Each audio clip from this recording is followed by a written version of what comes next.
দীর্ঘ 2 মাস পর বাবার বাড়িতে চলে আসলাম ঈদ উপলক্ষে। অন্যদিকে বাবার বাড়িতে এসে পানা দিতে দিতেই তো অঝরে বৃষ্টি পড়া শুরু হয়েছে।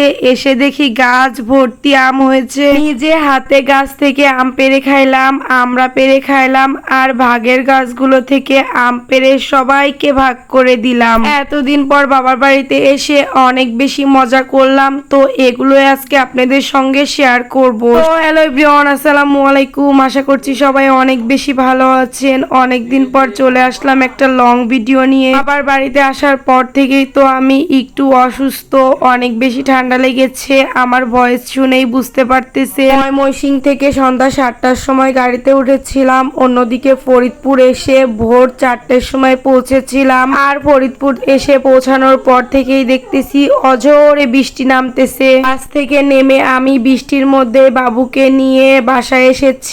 আমাদেরকে রিসিভ করতে আম্মু আর আব্বু গিয়েছিল।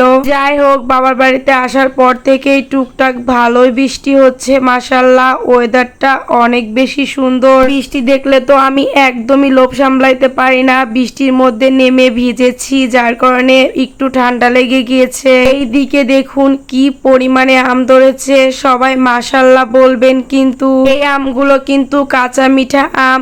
এই আমগুলো আমার অনেক বেশি পছন্দের। আর ওয়েদারটা দেখুন, মাশাআল্লাহ মাশাআল্লাহ। আসলে একটা ঘটনা আপনাদের সঙ্গে আজকে শেয়ার করব।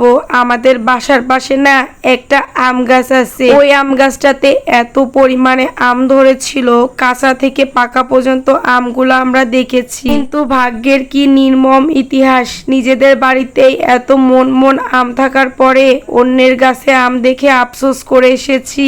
আমরা তো ওখানকার ভাড়াটিয়া, তারা কিন্তু আমাদেরকে একটা আমও দেয়নি। আচ্ছা যাই হোক, সেটা তাদের পার্সোনাল ব্যাপার এবং যার যার মন মানসিকতার ব্যাপার। এইদিকে আমরা গাছে দেখি একদম ছোট্ট ছোট্ট আমরা ধরেছে। আর এই ছোট ছোট আমরা কিন্তু লবণ আর গুঁড়ামরিচ দিয়ে খাইতে অনেক বেশি মজা লাগে। তো আমি এখান থেকে অনেকগুলো আমরা পেরে নিলাম। আর ভাবি আমাকে বলতেছে, তুই এত ছোট ছোট আমরা দিয়ে কি করবি? অন্যদিকে নিচে এসে দেখি আমার চাচাতো ভাই আম গাছে উঠে গেছে, কারণ বৃষ্টি আসবে একটু পরে। আর ওয়েদারটা খারাপ হওয়ার কারণে ভাইয়া বলতেছে এখন একটা ঝড় হইলেই সব আম পড়ে যাবে পুকুরের পানিতে। আমাদের এই আম গাছটা কিন্তু 5 ভাগের গাছ, যার কারণে এই আম গাছ থেকে আম পেড়ে আমাদের সবাইকে ভাগ করে নিতে হয়। যার যখন ইচ্ছা হয় সেই তখন আম পেড়ে খায়। আর এই আম গাছে প্রতি বছর না হলেও 5-6 মণ আম আসে। আমাদের আসলে কারোর সামনে গিয়ে গল্প দিতে হয় না যে আমাদের বাড়িতে এইটা আছে ওইটা আছে। আমাদের ভিডিওর মাধ্যমে অনেকে দেখতে পারবে যে আমাদের বাড়িতে কি আছে আর না আছে। এতে আসলে আমার একটাই প্রবলেম হয়, সেটা হচ্ছে আমি ভয়েস ওভার দিতে পারি না, অনেক বেশি শাউট হয়। আমরা ভাই গল্প বেঁচে খাই না। আপনারাই দেখুন যারা আমার ফলোয়ার্স ভিউয়ার্সরা আছেন, আমাদের কাছে কি পরিমাণে আম এসেছে। অনেকেই গল্প দিয়ে থাকে আমাদের বাড়িতে ওইটা আছে এইটা আছে ইত্যাদি আছে, আমার রুমে এইটা আছে ওইটা আছে।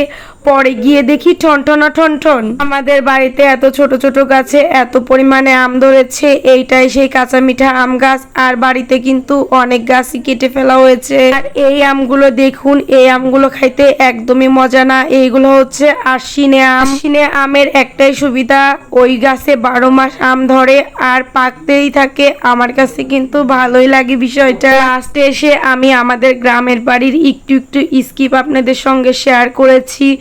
আমার ভিডিওটি যদি আপনাদের কাছে ভালো লেগে থাকে অবশ্যই একটা গঠনমূলক কমেন্ট করবেন। সবাই ভালো থাকবেন। আল্লাহ হাফেজ।